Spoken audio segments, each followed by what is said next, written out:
在进入正题之前，有必要先把这期节目的分量说清楚。这不是一场网红对谈，也不是情绪化的立场输出，而是一段标准的国家级理性讨论。被采访者是宋在勇，首尔大学经营学院教授，长期教授经营战略与国际经营课程，是韩国学界研究全球产业竞争、中美关系、跨国企业战略的重要人物之一。换句话说，这不是外行看热闹，而是一个深度参与全球产业研究的战略学者，在公开场合对中国问题的系统性判断。更重要的是，宋在勇并不是那种靠情绪站队、靠口号博眼球的学者。他的视角典型地代表了一类韩国精英知识分子的真实心态。一方面，他非常清楚美国仍然掌握着全球最关键的规则制定权与技术高地；另一方面，他也越来越难以回避一个现实：中国已经不再是可以慢慢应付的变量，而是正在重塑整个产业与地缘格局的结构性力量。正因为站在这样一个位置上，他对中国的判断既没有过度美化，也没有情绪化贬低，而是带着一种夹在中美之间国家特有的冷静、焦虑与现实感。而在这场鲸鱼打架的博弈中，夹在中间的韩国就像无奈的虾米，昔日的产业优势逐渐被侵蚀，传统的发展战略面临前所未有的挑战。节目一开始，主持人就开门见山，直接把问题抛出来：中美贸易战已经持续多年，企业界最焦虑的不确定性是什么？从宏观层面该怎么看？宋在勇没有把它简单定义为贸易摩擦，而是直接定性为一场划时代的霸权之争。他特别强调，如果只是普通贸易摩擦，通常双方有来有往，2-3年谈一谈，最后总能收场。但如果是霸权之争，那就不是谈条件，而是斗到一方认输为止。而问题恰恰在于，美国会轻易认输吗？中国会轻易认输吗？答案显而易见，都不会。而这场争斗持续10年还是20年，谁也无法准确预判。이제 경쟁 관계. 안녕하세요. 서울대학교 경영대학에서 경영전략과 국제경영을 강의하고 있는 송재용 교수입니다. 일단 단도직입적으로 제 질문을 드리고 싶은데요. 그 질문은 미중 간의 무역 전쟁이 지금 계속 전개되고 있지 않습니까? 네. 저도 기업들 참 많이 만나고 있지만 가장 예의주시하고 있는 불확실성 요인으로 이 미중 무역 전쟁을 지켜보고 있는데 네. 교수님께 한번 여쭤보겠습니다. 큰 틀에서 어떻게 보셨습니까? 최근에 미중 간의 패권 전쟁, 무역 네. 전쟁, 혹은 뭐 자원 전쟁, 기술 패권 전쟁 다 포함되겠습니다만. 네, 저는 이게 아주 시대적인 변화라고 네. 생각을 하고 있고요. 제가 2021년도에 전미경영학회, 흔히 미국 경영학회라고 그러는데 네. 학회도 세계화를 해가지고 회원 절반 정도가 외국에 있다 보니까 국제경영문과 회장으로 선출돼서 1년 동안 봉사를 했습니다. 네. 이 미중 패권 전쟁의 주제, 사실은 국제경영에서 다루는 이슈고요. 네. 크게 본다면 지정학적 리스크라고 볼 수 있겠죠. 근데 패권 전쟁과 무역 분쟁은 뭐가 다를까요? 사실 무역 분쟁이라면 네. 보통 줄 거 주고 받을 거 받으면서 2-3년 만에 협상을 통해서 끝나는 경우가 일반적입니다. 네. 하지만 이것이 패권 전쟁이라면 언제 어떻게 끝날까요? 만약에 패권 전쟁이라면 어떻게 끝날지는 저는 대충 알 것 같아요. 예. 한쪽이 무릎 꿇을 때까지 간다. 아, 그럼 미국이 쉽게 무릎 꿇을까요? 중국이 쉽게 무릎을 꿇을까요? 둘 다 둘 다 쉽게 무릎 안 꿇겠죠? 네. 그럼 이게 10년이 갈지 예. 20년이 갈지 알 수가 없다 이겁니다. 네. 이거는 제가 이제 전미경영학회 국제문과 회장을 하면서 네. 미국 교수들하고 많은 얘기를 나눌 기회가 있었는데 예. 미국 교수들은 이구동성으로 얘기하더라고요. 이거는 패권 전쟁이다. 미국의 정계, 관계, 학계. 宋在勇与大量美国教授、学者交流的过程中，几乎所有人都给出了一致判断：美国政界、官方、学界已经形成了明确共识，如果现在不把中国压住，未来美国的霸权地位就会被系统性挑战。这不是某一届政府的情绪，而是美国整个制度层面对中国的长期判断。宋在勇点出了一个关键时间窗口，美国之所以选择在这个阶段全面出手，是因为中国 GDP 规模已经达到美国的70%左右。在美国战略界看来，这是一个还能压得住的时间点。再往后拖，中国的产业、技术、金融能力只会更完整。所以你会发现一个非常重要的现象，无论是特朗普还是拜登，对华政策在方向上高度一致。政党之间在国内议题上撕裂严重，但在对华强硬这件事上，民主党和共和党几乎没有分歧。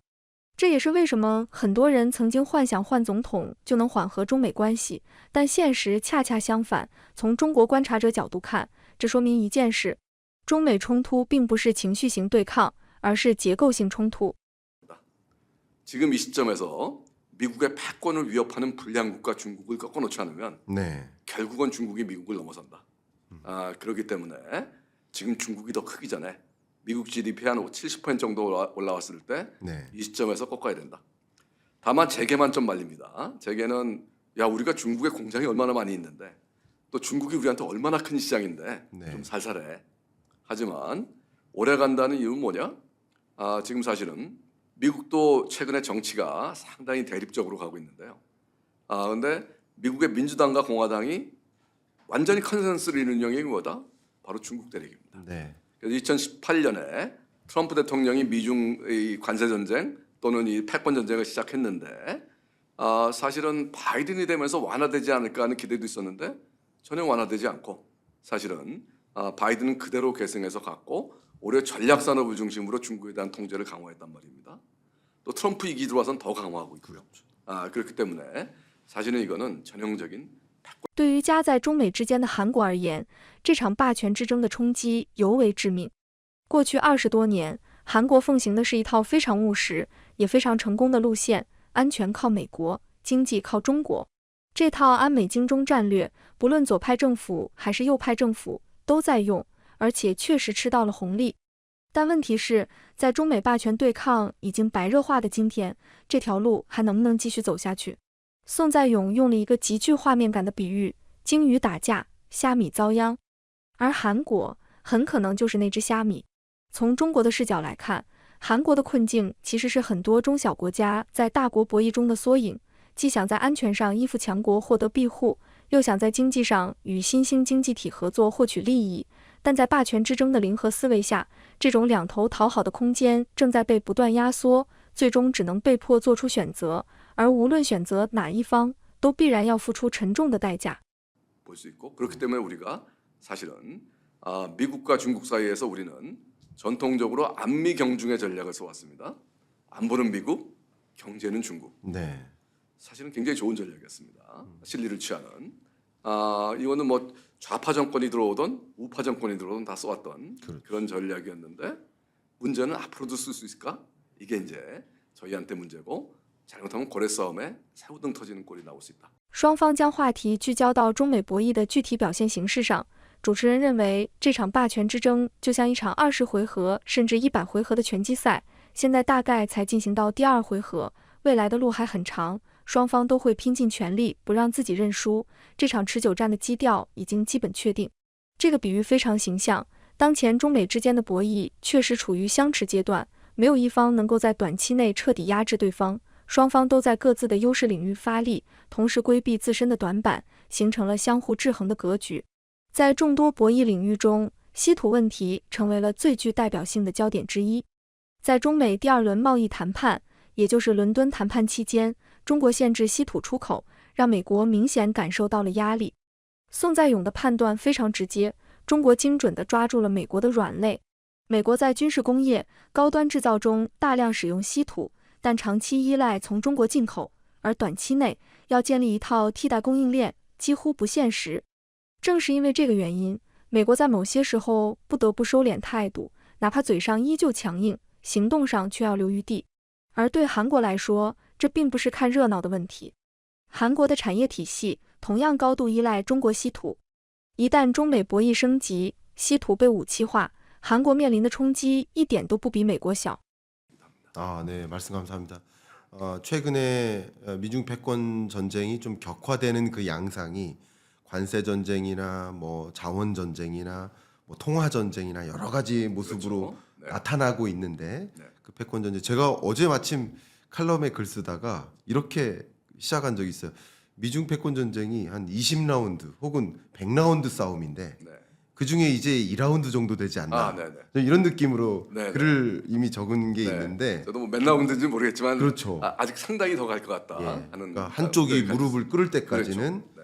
갈 것이다. 네. 서로 무릎 꿇지 않으려고 노력할 것이니까. 그렇죠, 당연히. 참 장기전이라고 일단 볼 수 있을 것 같습니다. 네. 그 중에 제가 이 미중 무역 전쟁의 양상에서 가장 기억에 남는 그 이슈가 바로 히토류였던 것 같습니다. 네. 그 부분을 좀 한번 질문드리고 싶은데요.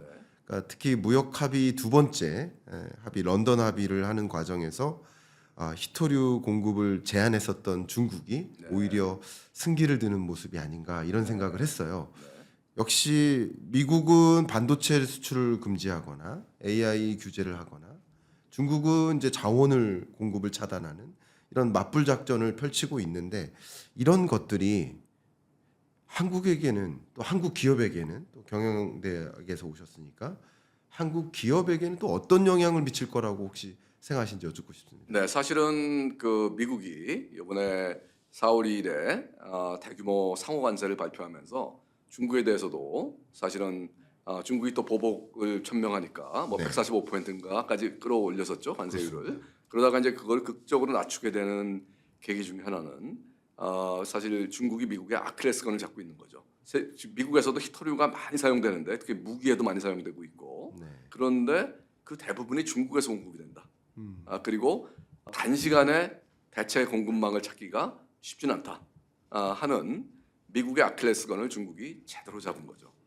그래서 사실은 미국 입장에서 좀 깨갱하고 지금 중국에 대해서 좀 굉장히 적대적인 태도를 완화할 수밖에 없었던 그런 상황인데 사실 우리 산업계에서도 히토류는 굉장히 많이 사용하고 있고 또 우리도 마찬가지로 대부분을 중국에서 수입하고 있기 때문에 네. 사실은 다시 미중 간의 이 관세 전쟁이 불이 붙고 패권 전쟁이 악화된다면 중국은 언제든지 히토류를 전략적 무기화할 수 있다. 네.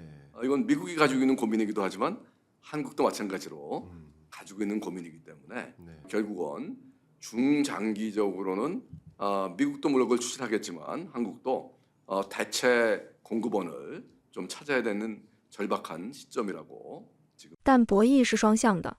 宋在勇紧接着就点出，美国同样掐着中国的命门，那就是半导体。他以 NVIDIA 为例，详细讲了 H20这类特供版芯片的故事。美国通过技术管制，试图在不完全切断商业利益的前提下，限制中国算力发展。但问题在于，这种做法反而可能加速中国本土替代。从中国观察者角度看，这恰恰是过去几年反复出现的一条逻辑链：越封锁，越刺激，越打压，越倒逼。宋在勇也承认，中国在存储芯片、晶圆代工、芯片设计领域已经出现了一批具备竞争力的企业。长江存储、长鑫存储、中芯国际并不是空谈概念，而是实实在在的逼近韩国和美国企业的技术边界。 그래서 저는 히토리 문제, 또 미국은 또 중국의 아킬레스건을 잡고 있는 것 중에 하나가 반도체죠. 네. 반도체 문제인데 이번에 이제 엔비디아의 젠슨 왕이 트럼프 대통령을 만나가지고 사실 엔비디아 입장에서도 원래 대중 이 수출을 통한 중국에서의 어떤 매출 비중이 거의 한 20%를 왔다 갔다 하는 그런 회사로 알고 있는데요. 네. 근데 특히 AI 반도체 H20라고 기존에 미국에서 파는 H100보다 사양을 낮춘 중국향 반도체를 바이든의 규제 때문에 만들어서 팔 수밖에 없었는데 그것조차도 못 팔게 하겠다. 그러니까 이제 당연히 중국도 반발을 하고 그 다음에 이제 엔비디아 입장에서도 이렇게 되면 오히려 화웨이나 뭐 다른 중국 업체들이 그런 AI 반도체를 빠르게 개발하는 촉매가 될 것이다. 네. 중국의 추격을 오히려 가속화시킬 수 있다는 논리를 가지고 트럼프를 설득한 것 같습니다. 이번에 예. 설득이 돼가지고 다시 이제 팔 수 있게 된 것 같은데 미국이 가지고 있는 카드는 반도체이기 때문에 이 문제는 또 언제든지 불거질 수 있다. 양쪽 다 상대방을 압박할 수 있는 카드를 하나씩 들고 있는 거고 특히 중국이 반도체 굴기를 하면서 수백 조를 쏟아부었는데 이제 DDR5까지도 지금 개발한 단계까지 왔다. 그리고 얀치 메모리 테크놀로지도 이 낸드 메모리 기술에서 한국에 필적하는 기술까지 왔습니다. 그리고 이제 SMIC가 파운드리 쪽에서 상당한 기술력을 축적하고 있고 뭐 패블리스들도 많이 중국에서 나오고 있고 중국의 반도체 굴기가 但与此同时，他也没有夸大中国的进展。在他看来，美国手中最硬的一张牌是半导体设备。全球最关键的设备制造商，要么是美国公司，要么在美国影响范围之内。像 EUV 光刻机这种尖端设备，短期内几乎不可能被复制。宋在勇的判断是，中国要想在这类设备上实现真正突破，可能需要10年以上。这段话其实非常重要，它说明中美之间不是谁立刻压死谁，而是进入了一种双方都能给对方造成巨大伤害，但谁也无法彻底击垮对方的状态。 네. 사실은 미국은 중국의 반도체 굴기를 상당 기간 딜레이시킬 수 있는 확실한 또 무기도 가지고 있거든요. 반도체는 장치에 체화된 장비에 체화된 기술이 매우 중요한데 사실 전 세계 5대 반도체 장비 업체가 다 3개는 미국 회사 어플라이드 머티리얼스 같은, 하나는 유명한 EUV 장비의 네덜란드 ASML, 또 하나는 도쿄 일렉트로닉인데 네덜란드와 일본은 미국의 영향권 안에 있기 때문에 사실 최신 장비의 중국 수출이 지금 통제가 되고 있는 이런 상황.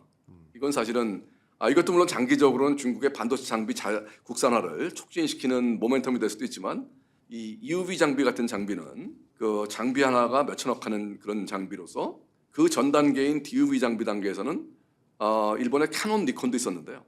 기술의 복잡성이 너무 높아지다 보니까 지금 ASML이 전 세계 독점을 하는.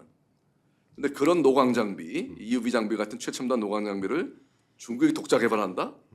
저는 아마 10년 이상 걸릴 거라고 봅니다. 그 정도 수준의 장비, 낮은 수준은 가능할지 몰라도. 네. 그렇기 때문에 중국 입장에서도 뼈 아픈 목줄을 미국이. 而真正焦虑的是韩国。韩国的三星、SK 海力士在中国有大量半导体产能，一旦美国对设备实施无差别管制，中国工厂无法引入最新设备，这些产能迟早会被边缘化。更麻烦的是，中国本土替代正在加速。当中国企业技术追赶到一定程度，韩国企业在中国市场的份额反而可能被挤压，这对韩国来说是一个左右都是坑的局面。 문제는 한국 기업이죠. 한국 기업들이 사실은 SK 하이닉스가 특히 그렇고 삼성전자도 시안에 대규모 반도체 공장을 지금 가지고 있는데요, 운영하고 있는데 바이든 때는 이제 반도체 수출 장비 수출 통제 예외를 인정받아서 좀 장비를 좀 중국으로 반입할 수 있었는데 아마 트럼프 행정부는 예외 없이 장비 통제를 할 겁니다. 그렇기 때문에 이 중국이 최대 시장이기도 한데 우리 그 메모리 반도체, 그런데 정작 중국에 있는 공장들이 최신 장비 반입을 못한다면 결국은 중국 공장은 점점 더 축소해야 되는 네. 그런 운명에 처해질 것이고요. 그랬을 때 만약에 미중 패권 전쟁이 격화되게 된다면 물론 중국이 과거에 대안이 없을 때는 문제가 없었는데 이제 그 창신 메모리라든지 얀츠 메모리 테크놀로지 같은 꽤 잘하는 업체들이 막 나오고 있는 상황에서는 우리 기업들의 중국 시장 점유율이 내려갈 수도 있는 거죠. 네. 그래서 그런 측면들이 우리한테도 불똥이 많이 튈 수 있다. 네. 在深入分析了中美博弈的核心逻辑与韩国的困境之后，主持人对整个博弈格局进行了总结性的梳理。中国稀土自主供应优势短期难以撼动，美国半导体技术垄断短期难以突破，最终导致了谁也无法让对方屈服，谁也赢不了谁的僵持局面。中美之间的霸权之争恐怕会愈演愈烈，陷入僵局。这种僵局不是双方妥协的结果，而是双方实力相对均衡、互有牵制的必然产物。关税不能无限加，技术不能完全切断，资源不能随便脱钩。所以你看到的现实是，一边嘴上强硬，一边私下谈判，一边高喊脱钩，一边又不得不妥协。 하고 명확하게 지금의 미중 간의 어떤 공급망 전쟁에 있어서의 그 영향, 그리고 그것이 뭐 우리에게 얼마나 위협적인지까지 말씀을 해주셨습니다. 제가 잠깐 토론자로서 네. 교수님 말씀 주신 부분에 대해서 조금 코멘트를 그러시죠. 좀 드려보고 싶은데요. 네. 앞에 말씀 주셨던 것처럼 이미 2018년부터 어쩌면 미중 간의 패권 전쟁이 좀 시작됐었던 네. 그런 기간이라고 생각해 보면 그때 이후에 중국은 계속 히토류와 각종 자원을 확보하기 위한 채굴권을 산다든가 네. 뭐 재련 기술을 더 강화한다든가 하면서 히토류를 비롯한 각종 소재 원자재를 거의 다 장악하고 있는 모습. 네, 그렇습니다. 그게 이제 자원의 무기화고. 그렇죠. 그 동안에 또 역시 반도체 굴기를 선언하면서 미국으로부터의 어떤 반도체 공급 차단이라는 그것에 또 준비하기 위한 나름의 태세도 좀 마련하고 있다. 그러나 말씀 주셨던 것처럼 이 반도체라는 영역에서 미국에 의존하지 않도록 하기 위해서는 한 10년 정도 걸릴 것이다. 이런 말씀 주신 거예요. 근데 마찬가지로 미국도 반도체에 있어서는 최정점에 있긴 하지만 굉장히 재밌게도 자원에 있어서는 너무나 중국에 의존적이고 그렇습니다. 이번에 이 공급망 전쟁이 펼쳐지면서 우리도 히토류 직접 생산하겠다.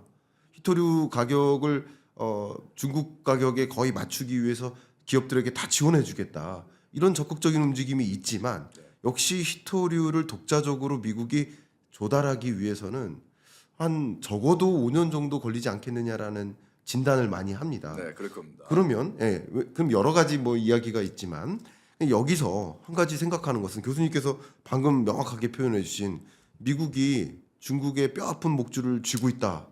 근데 또 역시 중국도 그렇죠. 미국에 뼈아픈 네. 목줄을 쥐고 서로 뼈아픈 목줄을 쥐고 있는 게 아닌가. 그렇습니다.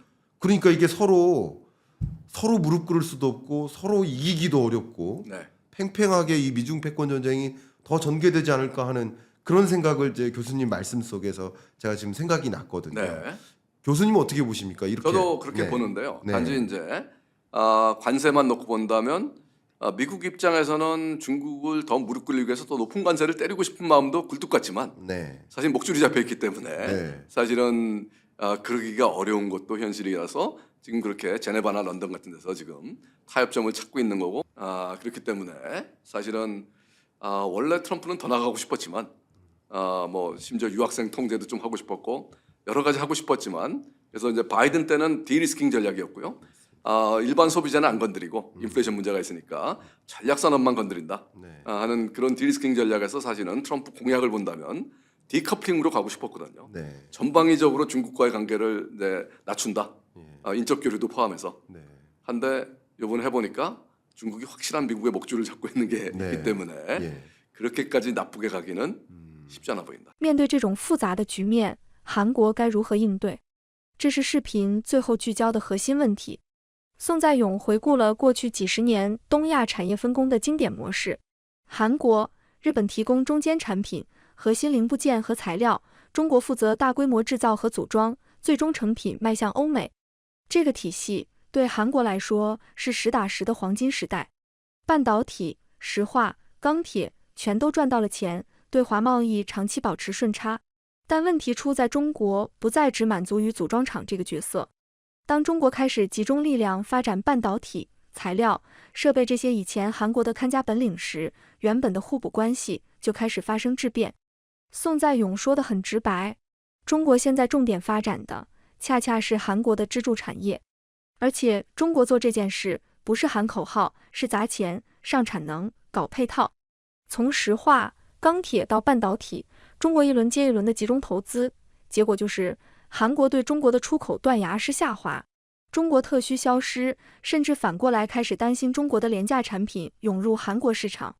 从前年开始，韩国对华贸易由顺差转为逆差，这个变化对韩国来说是一个战略级别的警报，因为这意味着中国和韩国之间已经从上下游互补变成了正面竞争。 이런 공급망 대전환의 국면에서 이 지정학적 리스크 상황하에서 우리는 어떻게 대응하는 것이 네. 맞는지 전략적 대응 좀 한번 조언 부탁드리겠습니다. 네, 일단 큰 틀에서 보면 앞에서도 말씀드렸지만 우리가 20년 정도 최소한 써왔던 어떤 전략적 기조가 네. 안미 경중 전략이었습니다. 네. 안보는 미국, 경제는 중국. 예. 그거는 이명박근혜 정권도 써왔습니다. 네. 우파 정권도 뭐 좋은 전략이었어요, 제가 보기에. 네. 앞으로도 쓸 수 있으면 쓰면 좋은데 네. 왜냐하면 안보는 미국에 확실히 의존을 하고 경제는 21세기에 가장 빨리 성장하는 경제가 바로 우리 옆에 있는 네.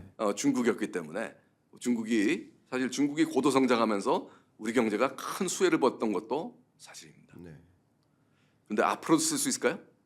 또 앞으로 쓰는 게 바람직할까요? 저는 그런 질문을 던지고 싶습니다. 전 좋은 전략이라고 생각했지만 네. 근데 앞으로 쓸 수 있을까는 미국이 용인해 주느냐 아니냐가 굉장히 중요한데요. 근데 최근에 미국 정부는 명확한 입장을 표시하고 있습니다. 헤그세스 국방장관도 얘기를 했는데요. 안보를 미국에 의존하면서 경제는 중국에 쓸 일 취한다. 이제 더 이상 미국은 용납하기 힘들다. 안보를 미국에 의존하면 경제도 미국 위주로 가야 된다. 네. 미국 트럼프 행정부의 입장은 분명한 것 같습니다. 네. 그러니까 일단 미국이 용인해 주지 않으면 어떻게 될까요? 안보와 경제 굳이 우선순위를 따진다면 최근에 우크라이나 전쟁 이후에 유럽을 보더라도 아시지만 그럼요. 안보가 우선이거든요. 그럼요. 그 사실은 그렇기 때문에 그게 첫 번째고, 두 번째는 만약에 미국이 용인해 준다 해도 실익이 있을까? 과거에는 우리가 이 중간재, 뭐 부품이 됐든 소재가 됐든 장비를 주로 중국에 수출해 가지고 반도체가 대표적이고요. 네. 이거를 중국이 낮은 인건비로 조립 제조해서 선진국으로 수출하는 그런 국제 분업 구조였습니다. 서로 윈윈이었어요. 그렇죠. 우리가 대중 무역 흑자도 엄청 발생했고요. 그래서 그런데 문제는 중국이 사실 우리가 주력 산업으로 가지고 있는 분야를 집중 유통했습니다. 그러면서 이제 우리가 소부장도 자립하겠다 해서 석유화학이라든지 철강이라든지 또 아까 반도체라든지 이런 집중 투자를 한 결과 한국에서 중국으로 수출하는 예를 들어서 석유화학 제품, 철강 지금 완전히 급락해 버렸죠. 네. 그래서 지금 석유화학이 최근에 어려운 중요한 이유 중에 하나가 중국 특수가 사라졌고, 올해 중국 특수는커녕 중국산 값싼 석유화학 제품이 물밀듯이 밀려올 그런 형국에 지금 처해 있는 거고요. 철강도 점점 비슷해지고 있는 상황입니다. 그래서 급기야 재작년부터 대중 무역 적자로 전환했어요. 무슨 얘기일까요? 이제 중국은 우리하고 보완적 관계가 아니라 이제 경쟁 관계. 从中国观察者角度看，这段访谈其实释放了一个非常清晰的信号：中美这场博弈不会速胜，也不会速败，它更像是一场长期消耗战，拼的是耐力、产业纵深和体系完整度。而韩国正被迫在这场结构性对抗中重新寻找位置。